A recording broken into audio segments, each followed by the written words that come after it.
Hello बच्चों, आपका फिर से हमारे YouTube चैनल पर स्वागत है। बच्चों, इससे पहले हम लोगों ने पढ़ा था कि परावर्तन क्या होता है, प्रकाश का परावर्तन क्या होता है, प्रकाश का अपवर्तन क्या होता है, उनके नियम क्या होते हैं, इन सब को पढ़ा था। आज हम लोग पढ़ेंगे कि दर्पण क्या होता है और दर्पण से संबंधित कुछ मुख्य परिभाषाएँ। लेकिन इससे पहले अगर आपने चैनल को सब्सक्राइब नहीं किया है, चैनल को शेयर नहीं किया है, तो वीडियो को शेयर भी करें और चैनल को सब्सक्राइब करें। खैर, यहाँ पर देखिए सबसे पहले कि दर्पण क्या होता है। तो दर्पण यानी मिरर, दर्पण एक ऐसी सतह होती है जो अपने ऊपर गिरने वाले प्रकाश को लगभग पूरी तरह परावर्तित कर देती है। यानी जो भी प्रकाश उसके ऊपर गिरता है उसको वो पूरी तरह परावर्तित कर देता है। जैसे मान लीजिए कि ये एक सतह है और इस पे गिरने वाली प्रकाश परावर्तित होके उसी माध्यम में वापस चली जा रही है, तो हम इसको बोलेंगे कि ये एक दर्पण है। ठीक है, ये क्या है? दर्पण है। दर्पण की परिभाषा आपको समझ में आ गई? ओके, अब देखिए दर्पण कितने प्रकार के होते हैं। तो दर्पण दो प्रकार के, मुख्य रूप से कितने प्रकार के होते हैं? दो प्रकार के। पहला है समतल दर्पण और दूसरा होता है गोलीय दर्पण। ठीक है, दूसरा दर्पण कौन सा होता है? गोलीय दर्पण। अब आगे गोलीय दर्पण भी दो प्रकार का होता है। कौन सा? उत्तल दर्पण और अवतल दर्पण। ठीक है, तो आज हम लोग इन सब चीज़ों के बारे में डिस्कस करेंगे, जितने भी दर्पण होते हैं। अब देखिए सबसे पहले क्या है, हम यहाँ पे देखेंगे कि समतल दर्पण क्या होता है। हम लोग सबसे पहले पढ़ेंगे कि समतल दर्पण क्या होता है। तो ऐसा दर्पण जिसकी सतह समतल हो, ऐसा दर्पण जिसकी सतह समतल हो उसको हम समतल दर्पण कहेंगे। जैसे कि हम लोग घर में यूज़ करते हैं, घर में जो देखने के लिए हम लोग यूज़ करते हैं वो है समतल दर्पण। ठीक है, अब बात आई कि गोलीय दर्पण क्या होता है। तो गोलीय दर्पण ऐसा दर्पण जो किसी गोले का भाग होता है, ऐसा दर्पण जो किसी गोले का भाग होता है उसे हम गोलीय दर्पण कहते हैं। जैसे मान लीजिए ये एक गोला है, सपोज दैट कांच का, और इस कांच के गोले में से हमने इतना पार्ट कट कर लिया, इतना पार्ट जिसको हमने डार्क किया है, इतना पार्ट कट कर लिया और ये बाकी हमने पूरा हटा दिया। तो ये एक प्रकार का हो गया गोलीय दर्पण।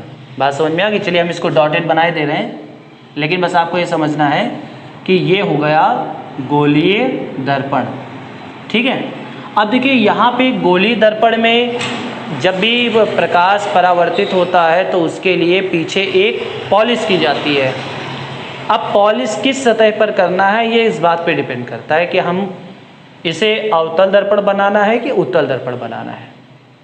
तो देखिए जैसे मान लिया अगर हमने ये पॉलिश पीछे कर दी, ये पॉलिश हमने पीछे कर दी, तो जो भी प्रकाश होगा वो इधर से परावर्तित होकर ऐसे निकल जाएगा। यानी यदि परावर्तक सतह होता है जिससे प्रकाश परावर्तित होता है, अगर वो बाहर की तरफ है तो उसको बोलते हैं उत्तल दर्पण। ठीक, यानी ऐसा गोलीय दर्पण जिसमें परावर्तक सतह बाहर की ओर होता है उसे हम उत्तल दर्पण कहते हैं। अब अगर मान लीजिए पॉलिश अंदर ना करके बाहर कर दें ऐसे, तो अब क्या होगा कि अब यहां से प्रकाश ऐसे टकरा के ऐसे चला जाएगा। यानी अब जो परावर्तक सतह है वो अंदर की ओर हो गया है, तो इसको हम बोलेंगे कि ये अवतल दर्पण है। आई होप आपको समझ में आ गया होगा। ऐसा गोलीय दर्पण जिसमें परावर्तक सतह बाहर की ओर होता है उत्तल दर्पण कहलाता है, और जिसमें परावर्तक सतह अंदर की ओर होता है उसको हम अवतल दर्पण कहते हैं। क्लियर हो गया? ओके, अब हम लोग क्या करेंगे, उत्तल दर्पण के उपयोग पढ़ेंगे और अवतल दर्पण के उपयोग पढ़ेंगे। ठीक, तो पहले तो हम दर्पण से संबंधित कुछ मुख्य परिभाषाएं देख लेते हैं, गोलीय दर्पण से संबंधित। तो सबसे पहले समझिए, जैसे हमने मान लिया कि ये एक हमने, हाँ, तो ये कौन सा दर्पण है? अभी ये कोई दर्पण नहीं, क्योंकि अभी इसमें हमने पॉलिश नहीं की है। जब मान लिया अगर हमने ये बाहर साइड पॉलिश कर दी, ये बाहर साइड पॉलिश कर दी, तो ये कैसा बन गया दर्पण? अवतल दर्पण। ठीक है, अवतल दर्पण, क्योंकि देखिए इसमें जो परावर्तक सतह है वो किधर है? अंदर की ओर। तो इसमें सबसे पहली परिभाषा आती है ध्रुव। सबसे पहली परिभाषा आती है ध्रुव। तो ध्रुव क्या होता है? दर्पण के मध्य बिंदु को ध्रुव बोला जाता है। दर्पण के मध्य बिंदु को ध्रुव कहते हैं। ठीक है, उसके बाद अगली डेफिनेशन आती है वक्रता केंद्र। वक्रता केंद्र, तो वक्रता केंद्र क्या होता है? गोलीय दर्पण जिस गोले का भाग होता है, गोलीय दर्पण जिस गोले का भाग होता है उसके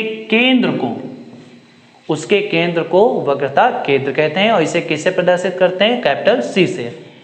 इसको किससे प्रदर्शित करते हैं? कैपिटल पी से। इतनी बातें क्लियर हो गई। उसके बाद अगला आता है मुख्य अक्ष। नेक्स्ट है मुख्य अक्ष। ये क्या होता है? तो वक्रता केंद्र को ध्रुव से मिलाने वाली रेखा, वक्रता केंद्र को ध्रुव से मिलाने वाली रेखा मुख्य अक्ष कहलाती है। और ये क्या है? तो ये है वक्रता केंद्र। ठीक है, वक्रता केंद्र को ध्रुव से मिलाने वाली रेखा मुख्य अक्ष कहलाती है। अगला आता है वक्रता त्रिज्या। वक्रता त्रिज्या। ठीक है, तो देखिए अभी हमने वक्रता केंद्र के बारे में क्या बताया था कि गोलीय दर्पण जिस गोले का भाग होता है उसके केंद्र को हम वक्रता केंद्र कहते हैं। ठीक वैसे ही वक्रता त्रिज्या जो होगी, वक्रता त्रिज्या जो होगी वो गोलीय दर्पण जिस गोले का भाग होता है उसकी त्रिज्या को हम वक्रता त्रिज्या कहते हैं। ठीक है, इसका मतलब यहां से लेके यहां तक की जो डिस्टेंस होगी वो होगी वक्रता त्रिज्या r। आई होप आपको इतनी बातें पूरी समझ में आ गई होंगी। ठीक, ओके। नेक्स्ट जो है वो है फोकस, कि फोकस बिंदु किसे कहते हैं। तो देखिए फोकस बिंदु क्या होता है, इसको समझने के लिए पहले हमें इसे मिटाना पड़ेगा। चलिए इसको मिटा देते हैं। देखिए फोकस बिंदु, ये जो सारे टर्म्स हैं इनको समझना बहुत ज़्यादा ज़रूरी है। अगर आप ये नहीं समझेंगे तो बिल्कुल आप उस चीज़ को जो बेसिक है उसको आप छोड़ सकते हैं। तो देखिए हमने मान लिया कि ये दर्पण है। ठीक है, ये दर्पण है, दर्पण का मुख्य बिंदु मतलब मध्य बिंदु ध्रुव है। ये हमने माना कि मुख्य अक्ष है, सी है, पी है ये, और ये मुख्य अक्ष हो गई। तो जो फोकस होता है, फोकस बिंदु होता है, ये वो बिंदु होता है जिस पर मुख्य अक्ष के समांतर आने वाली प्रकाश की किरणें परावर्तित होने के बाद जिस बिंदु से गुजरती हैं उसे हम मुख्य फोकस कहते हैं। समझ में आ गया क्या? मुख्य अक्ष से समांतर आने वाली प्रकाश की किरणें दर्पण से परावर्तित होके मुख्य अक्ष के जिस बिंदु से होकर गुजरती हैं उसे हम मुख्य फोकस कहते हैं। बात समझ में आ गई पूरी? ओके, तो यहाँ पे समझिए ध्यान से। तो ये तो हो गया मुख्य फोकस, मुख्य फोकस हो गया। और यहाँ पे जो ये वाली दूरी होती है उसको बोलते हैं हम फोकस दूरी। ये मुख्य फोकस और ये फोकस दूरी। ठीक है, अब ये इतने ही पार्ट होते हैं, इतने इनके टर्म्स होते हैं, इनको आपको अच्छे से तैयार कर लेना है। और जो अभी हम बता रहे थे कि हम इसके दर्पण के उपयोग बताएंगे, तो अभी दर्पण के उपयोग सही नहीं होगा। जब हम इनके दर्पण के गुण बताएंगे, उनके द्वारा प्रतिबिंब के बनने वाले प्रतिबिंब के गुण को बताएंगे, तब ज़्यादा सही रहेगा इनके उपयोग को पढ़ना। लेकिन अभी सबसे ज़्यादा सही है कि आप वीडियो को लाइक करो, कमेंट करो कोई प्रॉब्लम हो, और दोस्तों के साथ शेयर भी करो, ज़्यादा से ज़्यादा लोगों से चैनल को सब्सक्राइब करो।